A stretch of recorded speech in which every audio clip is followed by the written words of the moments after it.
Hello friends, आज के analysis में आपका स्वागत है और बात करेंगे। सबसे पहले कल हमने क्या बात की थी।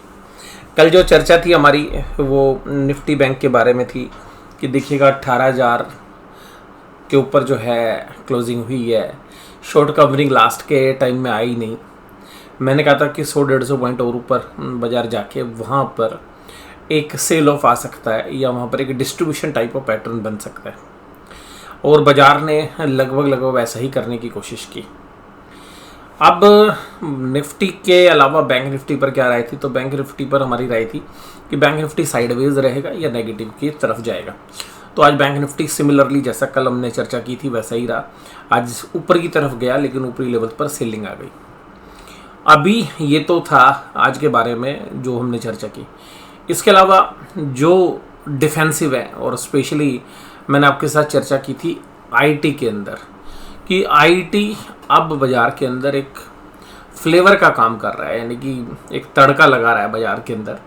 और उसका मेन रीज़न ये कि एफआईज ने जबरदस्त सेलिंग जो है अपने पर्सनल पोर्टफोलियो के अंदर, जो एफआईज के पोर्टफोलियोज होते हैं, जो भी उनके पर्सनल बोला मैंने, प्रोफेशनल जो पोर्टफोलियो है उसके अंदर जो उन्होंने सेलिंग की थी, तो वहाँ पर आईटी का वेट घट गया था। रीज़न ये था कि भाई यूएस में या यूरोप में जो रिसेशन आएगी तो आईटी कंपनीज को डैमेज होगा, और उसके अगेंस्ट में उन्होंने काफ़ी अच्छी सेलिंग कर रखी थी। तो उनके पोर्टफोलियो के अंदर जो हमने सितंबर के डेटा देखे थे, जो भी शेयर होल्डिंग पैटर्न्स में, तो उसमें साफ साफ दिख रहा था कि भाई एफआईएस की शेयर होल्डिंग कम हो गई।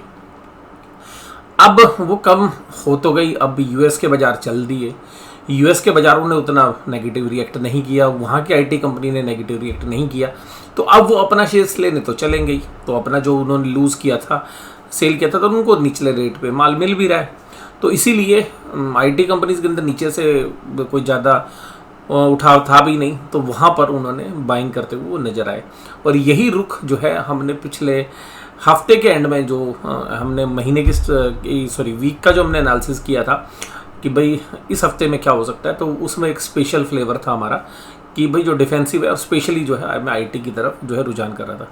इसके अलावा फार्मा के जो शेयर्स हैं वो बीटन डाउन है, और हालांकि यूएसएफडी ऐसे प्रॉब्लम्स आ रही हैं, लेकिन फार्मा भी ठीक कर रहा है, अच्छा कर रहा है।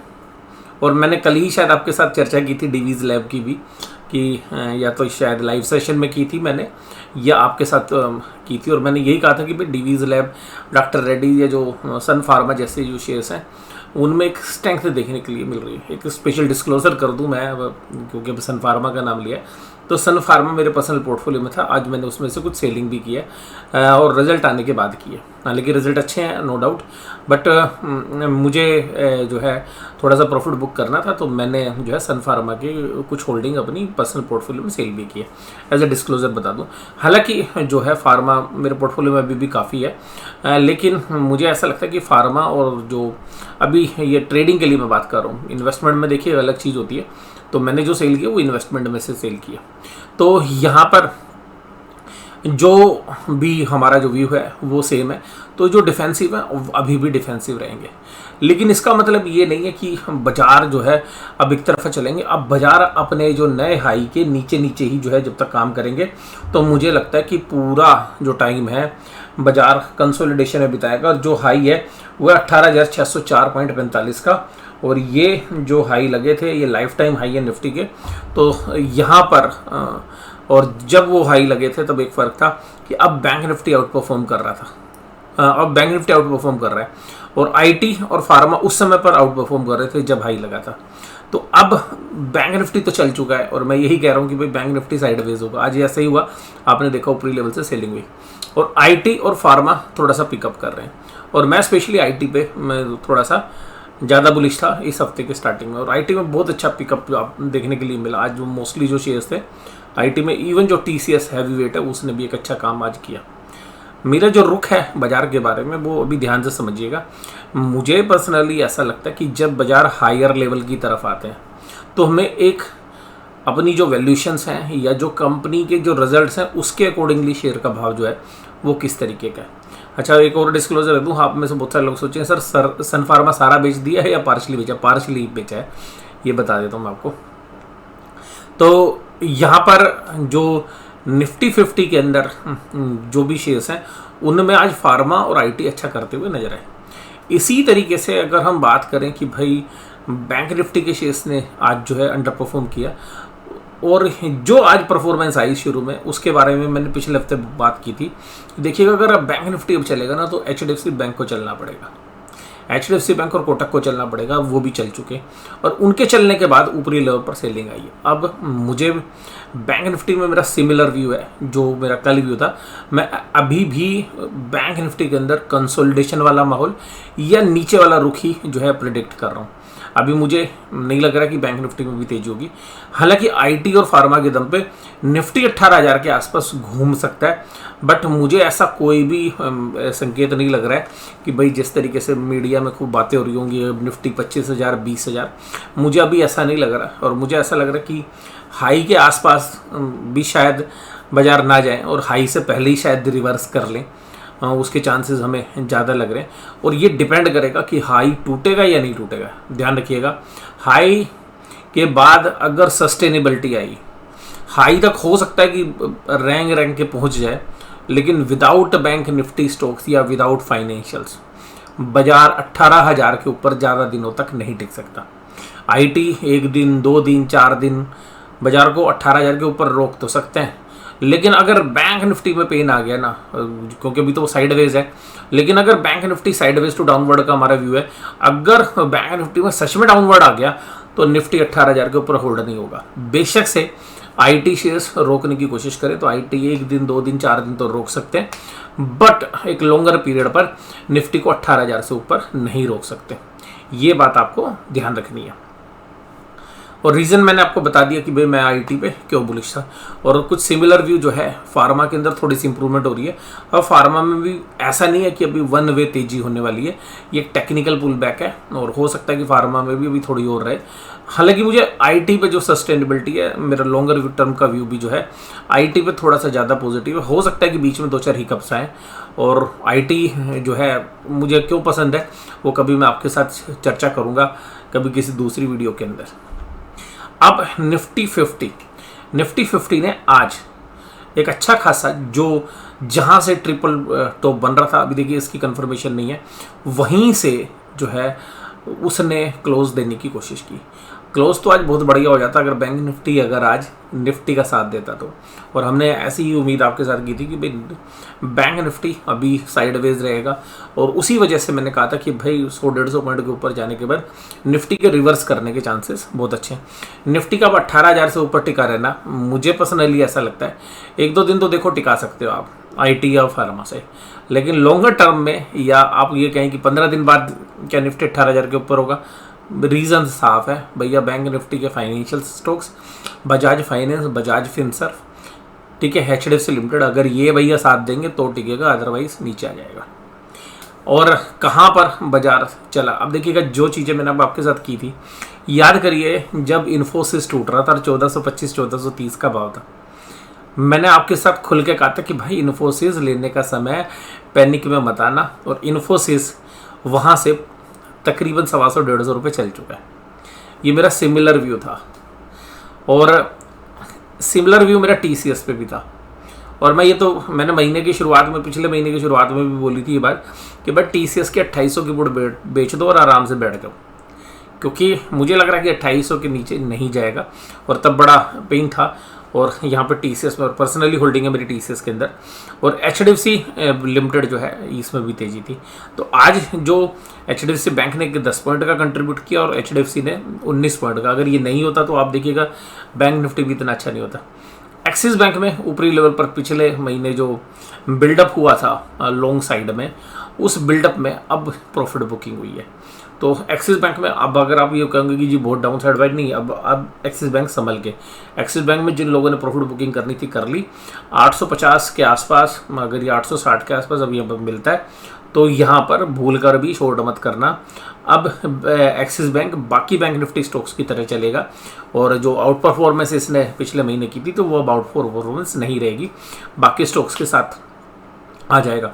और बैंक निफ्टी में एक चीज़ और हुई है सबसे खास बात, कि जो सारे बैंक निफ्टी के 5-6 दिग्गज शेयर्स हैं वो सब ऊपर जाके थोड़ा सा सॉफ्ट हो गए हैं। तो या तो बैंक निफ्टी इस वजह से कंसोलिडेशन में रहेगा, जिसमें मैं कह रहा हूँ कि साइडवेज रहेगा, और अगर इन्होंने सबने मिलकर नीचे का रुख करने की कोशिश की, क्योंकि सारी दुनिया बैंक निफ्टी स्टॉक्स में जब पॉजिटिव है, तो अब सारे मीडिया में सब जगह तो सारी दुनिया किस में लेके बैठी हुई है, तो सारी दुनिया के पास तो भाई सब बैंक्स हैं। तो ऐसी परिस्थिति में बैंक क्या कर सकते हैं, बैंक एक थकावट दिखा सकते हैं, कुछ समय के लिए ना चलें, और वो आपके पेशेंस को टेस्ट कर सकते हैं। तो इन रीजंस की वजह से हो सकता है कि बैंक निफ्टी इस महीने के अंदर भी 40,000 से नीचे भी जाके टेस्ट करा सकता है एक बार, और अभी हम 41,200 के आसपास हैं। परफॉर्मेंस देखिएगा, 1069 शेयर तेजी में थे, 900 कमजोरी में थे। अदानी इंटरप्राइज 6.94 डीवीज लैब, मैं आपको कल परसों मैंने ये चर्चा की थी इसकी, कल शायद मैंने लाइव सेशन में की थी डीवीज लैब के बारे में, किसी ने सवाल पूछा था। तो डीवीज लैब में 6%, NTPC, power grid, Grasim, doctor Reddy's, इन सब शेयर्स में तेजी थी। ये डॉक्टर रेड्डीज पे भी बात हुई थी, और इन्फोसिस पे तो मैं बोल ही रहा हूँ आपको, और इन्फोसिस 2-3 दिन के अंदर बहुत अच्छा जो है पिकअप दे चुका है। Axis bank 3.78, UPL 1.81, Eicher motor 1.41, Maruti Suzuki 0.77, थोड़ी सी मामूली सी जो है कमजोरी के साथ है। और रिलायंस भी देखिएगा अभी ट्रेंड में चल रहा है, 1-2 दिन ऊपर जाता है, 1-2 दिन नीचे। और टाटा स्टील देखिएगा उम्मीदों से अच्छा करता हुआ नजर आया। हालांकि मुझे उम्मीद है कि टाटा स्टील जल्द ही आपको इस महीने के अंत तक 90 रुपीज़ के आसपास भी आपको नज़र आ सकता है। और ये एकदम आप मत सोचिएगा कि आज मैंने बोला कि आज ही टूट जाएगा, नहीं, बट हाँ इसके 90 रुपये के आसपास आने की चांसेस बहुत अच्छे। निफ्टी बैंक 41,289 पर क्लोज हुआ। ऊपरी हाई से जब बाजार आज ऊपर तेजी कर रहे थे, तो वहाँ से धीरे धीरे करते हुए 1-1.5 घंटे तो देखिएगा ये ऊपर ही टिका रहा, लेकिन उसके बाद बियर्स ने अपने कंट्रोल में ली बाजी, और 12 बजे के बाद एकदम जो है अच्छी खासी सेलिंग शुरू कर दी, और वो सेलिंग लास्ट तक चलती रही। और क्योंकि पूरा इंटरनेशनल मूड माहौल बहुत बढ़िया था, उस समय डाउ जोन्स 250 पॉइंट की तेज़ी के साथ काम कर रहा था, यूरोप जो है 1% के आसपास की तेज़ी में था, आज एशिया के सारे बाजार तेज़ थे। उन सब के बावजूद ऊपरी लेवल से निफ्टी बैंक स्लिप हो गया और माइनस में बंद हुआ। और ये आज हालांकि कल से बड़ी रेंज थी, कल तो 300 पॉइंट की रेंज में था बाजार, आज हालांकि 450 पॉइंट की रेंज थी, तो वही रेंज अब भी हमें लग रही है। निफ्टी बैंक जो है अपने 52 वीक हाई जब तक नहीं तोड़ता है तब तक ये रहेगा, और देखिएगा मुझे 52 वीक हाई तोड़ने के चांसेस कम लग रहे हैं, क्योंकि इसमें ओवर ओनरशिप ज़्यादा है, और क्योंकि मीडिया में जिस तरीके से इसका प्रचार किया गया, हालांकि रिजल्ट अच्छे थे, उस वजह से मुझे लगता है साइकोलॉजिकली ज़्यादातर लोग जो है ये लेके बैठे हुए हैं, और ऑपरेटर शायद इसी में अपना गेम करते हैं कि बहुत सारे लोगों के पास लीवरेज पोजीशंस होगी, एफएनओ में पोजीशंस होगी, तो एक बार बाजार को नीचे ले आते हैं, और जब लोग पैनिक में आएंगे, उनके सौदे कटेंगे, तो वो ये इस तरीके का गेम जो है ऑपरेटर खेलते हैं, तेज़ी में भी खेलते हैं, मंदी में भी खेलते हैं, जिस वजह से मुझे निफ्टी बैंक में अभी थोड़ा सा कॉन्फिडेंस कम है। और यही सेम बात मैंने आपके साथ कल भी की थी, और निफ्टी बैंक में मेरा अभी भी आउटलुक जो है साइडवेज टू डाउन ट्रेंड का ही है। और रीज़न मैंने आपको बता दिया क्या रीज़न है, और निफ्टी बैंक अपने उन्हीं लेवल्स के आसपास रेजिस्टेंस दे रहा है। कैंडल भी देखिएगा रेड वाली बनी है, कंसोलिडेशन हो रहा है। और हालांकि एक चीज़ है कि आज सारे बैंक को जो शेयर्स हैं वो सिमट के ऊपर से नीचे आ चुके हैं, लेकिन 2-3 दिन से आईसीआई बैंक जो है कमज़ोर नज़र आ रहा है, और 2 दिन से एक्सिस बैंक हो रहा है, तो हो सकता है कि कल ये पुल बैक करते हुए नजर आए। और कोटक महिंद्रा बैंक में भी ऊपर से सेलिंग आई, एचडीएफसी बैंक देखिएगा 1527-28 तक चला गया था, और वहाँ से सेलिंग आई है। तो इस तरीके से आपको समझ में आएगी बात। तो 1529 रुपये का भाव था आज हाई, अगर एचडीएफसी बैंक में देखें तो कोटक महिंद्रा बैंक 1941 से 1909 तक आया, ये 15-16 रुपये टूटा। इसी तरीके से अगर हम बाकी जो शेयर्स हैं उनमें अगर हम देखें तो जो 2 ये शेयर्स थे इनमें जबरदस्त था, इसी तरीके से एसबीआई में ऊपर से सेलिंग आई। तो इन सब से एक बात तो पता चलती है कि ऊपरी लेवल पर सेलिंग है। तो बाजार अब जिस चीज़ को कल टेस्ट करके आया, तो कल दोबारा से हुंकार नहीं भरेंगे ये शेयर्स, तो ये थोड़ा सा साइड में रहने की चांसेस है, और सेलर एक्टिव भी हो सकता है। और एयू स्मॉल फाइनेंस बैंक में हालांकि तेजी थी, लेकिन एयू स्मॉल फाइनेंस बैंक में एक बात ध्यान रखिएगा कि पीछे जो है कुछ रिपोर्ट आती थी, कुछ जो फाइनेंस टीम के अंदर जो मैनेजमेंट के अंदर जो लोग हैं वो नौकरी छोड़ते रहे हैं, तो कभी कभी थोड़ा सा संदेह जो है रहता है, और जब ऐसी चीज़ें आती हैं तो इसमें डाउट भी आता है। दूसरी बात देखिए, स्मॉल फाइनेंस बैंक में जो ग्रोथ जो कर रहा था ये, वो ग्रोथ भी इन क्वार्टर्स में नहीं थी, जो हर क्वार्टर में वो ग्रोथ करता था वो मिसिंग थी। तो मुझे लगता है कि इसमें भी 1-2 दिन बाद सेलिंग प्रेशर आ सकता है। एफआईज ने आज क्या किया, आज 2609 करोड़ की भाई साहब बाइंग की है। कैश में डीआई यानी कि जो छोटे चाचा जी जो हैं वो 730 करोड़ की सेलिंग करते हुए नजर आए हैं। जो डिटेल डिस्कशन आप कल देख लीजिएगा। आज एफआईज ने भाई साहब इंडेक्स फ्यूचर्स खरीद डाल लिए और इंडेक्स की ऑप्शंस में 10,975 करोड़ की 57 करोड़ की जो है बाइंग की है। अब ये इंडेक्स ऑप्शंस में देखिएगा, ये सारी जगह बाय कर रहे हैं और स्टॉक फ्यूचर्स भी बाय कर रहे हैं। तो इसका ये तो मतलब नहीं है भाई सारी की सारी कॉल खरीद रहे हैं, अपनी पोजीशन हैज तो की होगी। तो मुझे ऐसा लगता है कि कैश में खरीदा, फ्यूचर में खरीदा और ऑप्शंस में शायद पुट भी खरीदी गई हैं अपनी पोजीशंस को हेज करने के लिए। तो यहाँ पर थोड़ा सा क्लोजली वॉच करना, ये कल कुछ ऊपरी लेवल पर सेलिंग प्रेशर दिखा सकता है। और साथ साथ बैंक निफ्टी में थोड़ी सी वीकनेस थी, तो हो सकता है कि यहाँ पे पुट साइड भी जो है ऑप्शंस के अंदर बाइंग हो सकती है FIIs की। तो अगर पुट साइड बाइंग होगी तो एक अच्छी चांसेस हैं कि बैंक निफ्टी जैसे इंडेक्स में ऊपर से सेलिंग आ जाए। और इसके साथ साथ अगर हम बात करें पुट कॉल रेशो, तो पुट कॉल रेशो अब दोबारा से कमज़ोर हो रही है। जैसे कल आपने देखा था कि 1 से ऊपर की थी put call ratio bank Nifty में भी 1 से ऊपर थी। तो आज जब ऊपर से सेलिंग आई बैंक निफ्टी में, तो पुट कॉल रेशो में यानी कि जिन लोगों ने पुट बेच रखी थी उन्होंने शायद आज जो है अपने स्टॉप लॉस काट रही है, और जिसकी वजह से नई पुट राइटिंग आज देखने के लिए नहीं मिली ज़्यादा, तो रेशियो आपको रिड्यूस होती हुई नजर आ रही है। डाउ जोन्स का इंडस्ट्री लेवरेज हालांकि फ्लैट ही है, हालांकि जो 250 पॉइंट की तेज़ी दिखा रहा था वो सब साफ़ हो गई है। जो ओपनिंग सेशन में भी जो है 250 पॉइंट की तेज़ी के साथ खुला था, और ब्रांड कोड $94 के आसपास काम कर रहा है। ऑप्शन चेन के जो डेटा हैं बैंक निफ्टी के अंदर 18,000 के अंदर अनवाइंडिंग हो गई, लेकिन वो सारी शिफ्टिंग 18,100 में हो गई।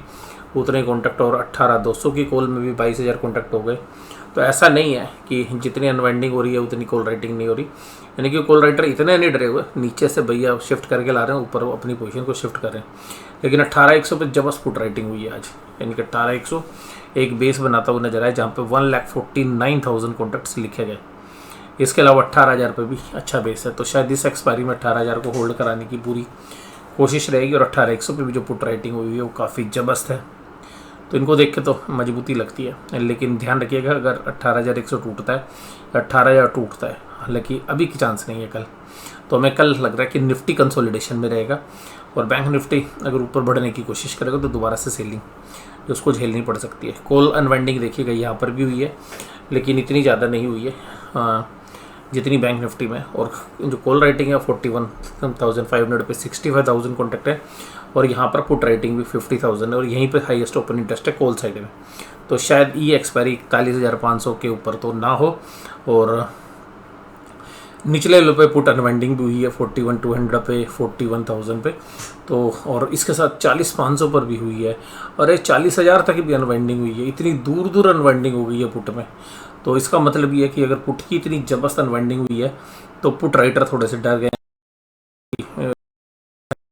वो बैंक निफ्टी में थोड़ी सी वीकनेस का जो है संकेत दे रही है as compare to Nifty strong लग रहा है अभी भी, लेकिन मुझे लगता है वहाँ पर भी अगर ऊपर जाएगा तो सेल या एक कंसोलिडेशन वाले जोन में रहेगा।